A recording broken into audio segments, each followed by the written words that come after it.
고린도전서 10장 1절부터 13절까지 말씀입니다. 신약성경 고린도전서 10장 1절부터 13절입니다. 한 목소리로 함께 봉독하도록 하시겠습니다.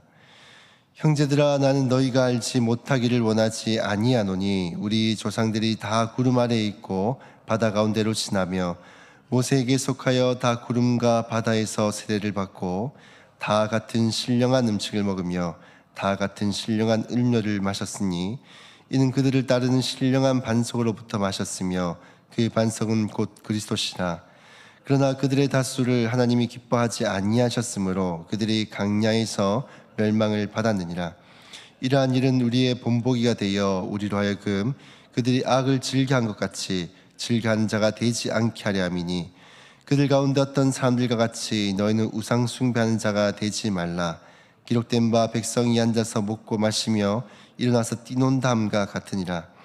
그들 중 어떤 사람들이 음행하다가 하루에 23,000명이 죽었나니 그들같이 음행하지 말자. 그들 가운데 어떤 사람들이 주를 시험하다가 뱀에게 멸망하였나니 우리는 그들과 같이 시험하지 말자. 가운데 어떤 사람들이 원망하다가 멸망시키는 자에게 멸망하였나니 너희는 그들과 같이 원망하지 말라. 그들에게 일어난 일을 본보기가 되고 또한 말세를 만난 우리를 깨우치기 위하여 기록되었느니라. 그런즉 손줄로 생각하는 자는 넘어질까 조심하라. 삶이 감당할 시험 밖에는 너희가 당할 것이 없나니 오직 하나님은 미쁘사 너희가 감당하지 못할 시험 당함을 허락하지 아니하시고 시험 당할 즈음에 또한 피할 길을 내사 너희로 능히 감당하게 하시느니라. 아멘. 고린도 교회는 우리가 잘 알고 있듯이 이 신약 시대에 세워져 있는 수많은 교회들 중에서도 특별하게 많은 은혜를 받았던 교회입니다. 성령의 다양한 은사들이 교회에 부어졌고 또 사도 바울과 아볼로 같은 아주 훌륭한 이 지도자들의 가르침을 받았던 교회입니다. 영적으로는 매우 부족함이 없어 보이는 그러한 교회였던 것이죠. 그럼에도 안타깝게도 이 고린도 교회는 받은 그 사랑과 받은 은혜에 비해서는 영적으로는 성숙하지 못했습니다. 고린도 안에는 끊임없이 분쟁과 다툼이 있었고 또 음행의 문제와 이 우상 숭배의 문제도 여전히 있었습니다. 그 사도 바울은 오늘 본문에서 출애굽 강야 세대를 예로 들면서 이 고린도 교회를 권면하기 시작합니다. 왜 수많은 성경의 역사 중에 이 강야 세대를 예로 들었을까요? 왜냐하면 이 강야 세대가 저질렀던 그들의 모습과 또 하나님 은혜에 대한 태도, 이 모든 것들이 마치 고린도 교회의 현재 모습과 굉장히 유사했기 때문입니다. 마치 거울처럼. 그래서 이 고린도 교회가 이 출애굽 강야 세대를 마치 예로 들어서 이 고린도 교회를 다시금 권면하고 교회를 일으켜 세우려고 하고 있는 것입니다. 우리 강야 세대를 보시면은 오늘 본문에 보시면 1절부터 이렇게 4절까지 보시면 계속해서 반복되는 단어가 하나 있습니다. 1절에 보시면 다 구름 아래에 있고 바다 가운데로 지나고, 2절 다 바다 가운데로 지나며 다 바다 같은 신령한 음식을 먹으며 또 다 같은 신령한 음료를 마셨으니, 여기서 다라는 표현을 의도적으로 계속해서 사용을 하고 있습니다. 왜 그런가 하면 이스라엘 백성들은 모두가 다 하나님의 은혜를 경험을 했습니다. 모두가 다 구름 기둥과 불 기둥의 인도를 받으며 강약길을 지났고 또 홍해를 건너는 기적을 체험했습니다. 모두가 다 이 신령한 음식인 만나를 먹었고 또 반석에서 물이 나와서 그 물을 마셨습니다. 특별히 4절에서 바울은 이렇게 말씀합니다. 그 반석은 곧 그리스도시다 라고 말씀합니다. 이것을 왜 표현하고 있냐면 그들을 먹이시고 살리신 분이 바로 그리스도시다는 것을 말씀하고 있는 겁니다. 즉 강야 세대에 살았던 사람들은 강야 시대부터 이미 그리스도의 은혜를 경험하며 살아왔다는 것이죠. 어찌 보면 이 신구약 역사상 아주 특별한 놀라운 은혜를 가장 많이 경험한 것이 바로 이 강야 시대인데, 이 강야 시대를 살았음에도 불구하고 그들의 모습을 보면 어떻습니까? 5절 말씀을 보면 아주 충격적인 말씀을 들려주는데요. 그러나 그들의 다수를 하나님이 기뻐하지 아니하셨으므로 그들이 강야에서 멸망하였다라고 말씀을 하고 있습니다. 왜 이들이 그렇게 많은 은혜를 받았음에도 불구하고 열매 맺지 못하고 강야에서 멸망하게 되었을까요? 하나님께서 부어주신 은혜가 부족했기 때문일까요? 그렇지 않습니다. 이들이 부족했던 것은 은혜가 아니라 하나님의 그 은혜에 대한 반응하는 태도였습니다. 그들은 하나님의 은혜를 당연하게 여겼습니다. 그러면서 이것을 당연하게 여기기 시작하니까 은혜를 하찮게 여기는 것이죠. 그러면서 우상 숭배와 음행과 원망과 불순종의 길을 걸어갔습니다. 그 심지어는 이 만나에 대해서 표현하기를 어떻게 표현합니까? 하찮은 음식이라고 합니다. 매일매일 그들을 살리고 먹이고 하나님의 은혜를 경험하는 그 만나를, 이것을 하찮은 음식, 꼴도 보기 싫다라고 말을 하죠. 이스라엘 백성들은 하나님께서 만나를 주셨음에도 불구하고 불평을 했고 또 원망을 했고, 하나님께서 막혀있던 길들을 열어주심에도 불구하고 그들의 불평과 원망은 끊임없이 지속되었습니다. 하나님께서 약속의 땅을 주시겠다라고 하셨음에도 불구하고 그 말씀을 믿지 못합니다. 결국에는 그렇게 큰 은혜를 경험했음에도 불구하고 가나안 땅에 들어가지 못하고 이 강야에서 다들 죽임을 당하게 되어진 것입니다. 이 고린도 교회도 강야 세대와 마찬가지입니다. 은사는 풍성했습니다. 또 지도자도 훌륭했습니다. 하지만 그럼에도 불구하고 하나님께서 주시는 그 은혜에 대해서 제대로 반응하지 못하고 그것을 당연시 여기고 순종의 자리까지 나아가지 못했던 것입니다. 사랑하는 성도 여러분, 은혜는 우리에게 값없이 주어집니다. 그래서 은혜라고 합니다. 그런데 이것이 값없이 주어지다 보니까 많은 사람들의 착각이 무엇인가 하면 값없이 받았기 때문에 이것을 값없이 대한다는 것입니다. 예수님께서 우리에게 주신 은혜는 우리가 값없이 받았지만 값없는 것이 아니었습니다. 가장 귀한 것을, 보배로운 것을 우리에게 내어주셨습니다. 그것이 무엇입니까? 바로 생명이죠. 우리가 아무리 가진 것이 많고 능력이 출중하다 하더라도 그런 사람에게 생명을 내어놓으라면 그 생명을 내어놓을 수 있겠습니까? 내가 가진 것에 재산을 조금 내어놓고 재능을 내어놓고 기부하고 하는 것들, 일부를 내어놓는 것은 할 수 있죠. 그런데 생명을 내어놓는 것은 쉽지가 않습니다. 왜 그렇습니까? 생명은 2개, 3개 있는 것이 아니거든요. 쓰고 나면 끝인 겁니다. 하나님은 우리에게 가장 보배로운 것을 우리에게 내어주셨습니다.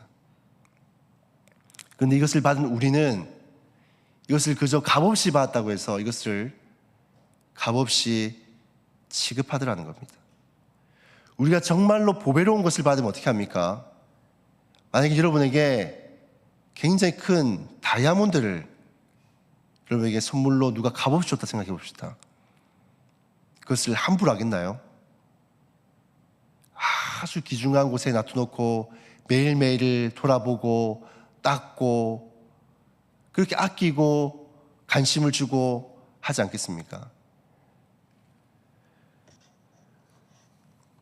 이 고린도 교회와 이 강야 세대가 무너졌던 것이 바로 하나님께서 주시는 그 은혜에 대해서, 이것은 너무나도 당연시 여기고 거기에 대해서 제대로 반응하지 못하는 그들의 삶의 모습과 태도 때문에 그들은 실패할 수밖에 없었다라는 것을 말씀하고 있는 것입니다. 사랑하는 성도 여러분, 우리가 온전하게 하나님 앞에 서기 위해서는 가장 우리의 마음의 기본적인 자세와 태도를 달리해야 됩니다. 은혜를 당연시 여기서는 안 됩니다. 은혜를 보배롭게 생각하고 이것을 소중하게 여기며 이것에 대한 순종으로 우리는 열매 맺을 수 있어야 됩니다. 뿐만 아니라 매일매일 우리에게 주어지는 그 삶의 은혜 가운데도 그것을 다시 한번 돌아보고 감사히 여겨야 됩니다. 우리는 마치 홍해가 갈라지고 또 만나를 먹어야지만 특별한 은사가 부어져야지만 내가 은혜 받고 있는갑다 라고 생각합니다. 하지만 그렇지 않습니다. 하나님은 물론 그렇게 특별한 은혜를 주시기도 하지만 그것이 아니더라도 우리에게 보편적으로 주시는 그런 은혜들이 있습니다. 우리에게 건강을 주시고 또 직장을 주시고 또 하루 살아갈 수 있는 양식을 주시고 이런 삶에 어찌 보면 우리가 당연하게 생각하는 그 모든 것들이 사실은 당연한 것이 아니라 하나님이 우리에게 주신 은혜입니다. 우리는 그 은혜에 대해서 당연하게 생각하지 않고 감사할 수 있어야 됩니다. 그리고 하나님이 우리에게 주신 은혜에 대해서 이것을 감사히 여기고 보배롭게 여기고 하나님께서 원하시는 그 순종의 자리로까지 나아갈 수 있어야 한다는 것입니다. 산성대본의 은혜를 가볍게 여기지 않고 보배롭게 여기고 소중히 여기고 이것을 또한 잘 가꾸어서 순종의 열매로 주 앞에 올려드리는 저 여러분들 다 될 수 있기를 주님의 이름으로 축복합니다. 또 고린도 교회의 또 다른 문제는 바로 이 순종의 문제도 있었지만 이 재의 문제도 있었습니다. 이들은 훌륭한 지도자를 통해서 배운 것은 굉장히 많았습니다. 바울을 통해서 배움을 받았지요. 또 아볼로 같은 위대한 성경학자를 통해서도 하나님의 말씀을 가르침을 받았습니다. 어찌 보면 다른 어떤 교회들보다도 아주 훌륭한 지도자를 통해서 계속해서 배움을 받았던 것이죠. 그래서 이들은 지식이 많아질수록 또 은사가 부어질수록 마치 내가 잘해서 내가 영적으로 훌륭해서 내가 성숙해서 나에게 이러한 은혜가 부어진다라는 생각을 했습니다. 그래서 지식이 많아질수록 자신들은 더 성장했고 훌륭해서 아무런 문제가 없다라고 생각했습니다. 그래서 제 가운데 있으면서도 불구하고 자신들이 제 가운데 있다는 것을 정확하게 발견하지 못한 것이죠. 이 강야 세대도 마찬가지였습니다. 우상 숭배를 했고 또 모압 여인들과 음행을 했고 또 이 강야에서 불뱀을 통해서 하나님이 시험하다가 불뱀이 물리기도 합니다. 또 끊임없이 하나님에 대해서 불평하고 원망하기를 그치지 않습니다. 그럼에도 불구하고 자신들에게 그 어떤 문제가 있다는 것을 제대로 자각하지 못합니다. 그래서 바울은 12절에서 강력하게 경고합니다. 그런즉 손줄로 생각하는 자는 넘어질까 조심하라. 이 고린도 교회는 이 강야 세대와 마찬가지로 음행을 했습니다. 그리고 우상 숭배에 대한 죄를 끊어내지 못했습니다. 그리고 이러한 죄를 범함에도 불구하고 자신들에게 주어진 그 영적인 은혜와 그 자유를 하나님을 시험하는데 하나님의 인내를 테스트를 했던 것입니다. 여러분, 사탄이 넘어뜨리기 쉬운 사람이 어떤 사람인지 아십니까? 우리가 생각할 때는 약한 사람을 더 넘어뜨리기 쉬울 거다 생각하는데 그렇지 않습니다. 바로 내가 서 있다라고 교만한 사람을 더 넘어뜨리기 쉽습니다. 왜냐하면 이 교만한 사람들은 자신의 그 경계선이 없기 때문입니다. 약한 사람은 넘어지면 자기가 약함을 알고 붙들게 되지만 다시금 내가 서 있다 생각하는 사람은, 교만한 사람은 경계를 하지 않습니다. 그래서 쉽게 넘어지는 것이죠. 자기가 넘어졌음에도 넘어진 줄도 모르고 있는 것입니다.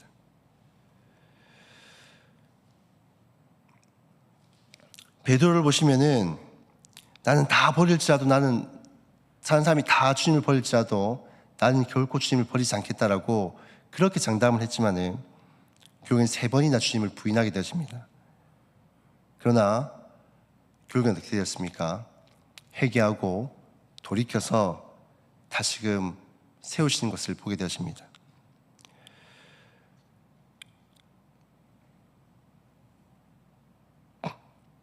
사도 바울은 13절에서 우리에게 이렇게 말씀을 합니다.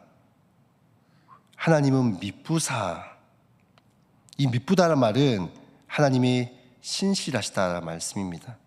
왜 이 말씀을 하고 있는가 하면 우리는 흔들려도 하나님은 흔들리지 않는다는 것이죠. 우리는 실패해도 하나님은 결코 실패하지 않는다는 것입니다. 왜 이 말씀을 하고 있냐면 우리가 자신을 의지하고 교만히 행하고 자신이 결단하고 넘어지지 않을 거다라고 생각하는 사람들은 넘어지고 실패하지만 자신의 약함을 알고 오히려 미쁘신 그 하나님을 붙드는 사람들은 하나님께서 흔들려도 우리가 실패해도 하나님은 흔들리지 않고 미쁘시기 때문에 우리를 붙들어 주신다라고 말씀합니다. 그래서 고린도 교회를 향해서 사도 바울이 하고 있는 것은 교만하지 말라는 겁니다. 교만하지 말고 너의 약함을 인정하라. 너희도 저 강야 세대와 다를 것이 없는 연약한 자들이다. 그러므로 미쁘신 하나님을 붙들어라. 너희가 넘어지고 실패하는 이유는 너희가 교만하기 때문이다. 너희가 미쁘신 하나님을 붙들 때만이 승리할 수 있다. 이길 수 있다. 다시금 일어날 수 있다. 라는 것을 말씀하고 있는 겁니다. 사랑하는 성도 여러분, 혹시나 제 가운데 자주 넘어지신 분들이 있습니까? 혹은 여러 가지 환경 때문에 자주 넘어지신 분들이 있습니까? 자신을 의지하지 마십시오. 이 문제를 내가 어떻게든 해결할 수 있다고 생각하고 자신이 그 문제를 해결하려고 하지 마십시오. 결코 해결할 수가 없습니다. 오히려 나의 약함을 인정하고 하나님 앞에 나아가시길 바랍니다. 미쁘신 하나님, 난 자주 흔들립니다. 자주 실패합니다. 하지만 미쁘신 하나님께서 나를 붙들어 주시고 다시 일으켜 주시고 세워주시고 회복시켜 주십시오. 그럴 때 그 성도는 다시 회복되고 일어나서 주님의 일을 감당할 수 있게 되어지는 것입니다. 오늘 사도 바울은 우리를 향해서 이 출애굽 세대를 통해 이 2가지를 강조하고 있습니다. 첫 번째로는 은혜에 합당하게 살아가고 또 그 합당한 삶이라는 것은 바로 순종함으로 열매 맺는 것입니다. 두 번째로는 교만하게 행하지 않고 하나님을 의지하고 붙드는 것입니다. 자신의 약함을 인정하고 그럴 때 이 넘어진 교회, 실패한 교회, 흔들리는 교회라는 교회가 다시금 일어서고 회복할 수 있음을 우리에게 말씀하고 있습니다. 사랑하는 여러분, 우리 가운데도 이 은혜에 대해서 순종함으로 열매 맺고 또 교만 행하지 않고 하나님을 붙듦으로 우리의 연약함을 이기고 승리해내는 저 여러분들이 다 될 수 있기를 주님의 이름으로 축복합니다. 우리가 말씀을 기억하시면서 함께 기도하며 나아갔으면 좋겠습니다. 하나님께서 우리에게 베풀어 주시는 그 은혜를 잊지 않고 늘 기억하며 거기에 합당한 삶을 살아갈 수 있게 도와주시옵소서라 기도하시고요. 또 주어진 기도 제목대로 붙들고 함께 기도하신 후에 개인의 제목으로 자유롭게 기도하고 돌아가도록 하시겠습니다. 기도하시겠습니다.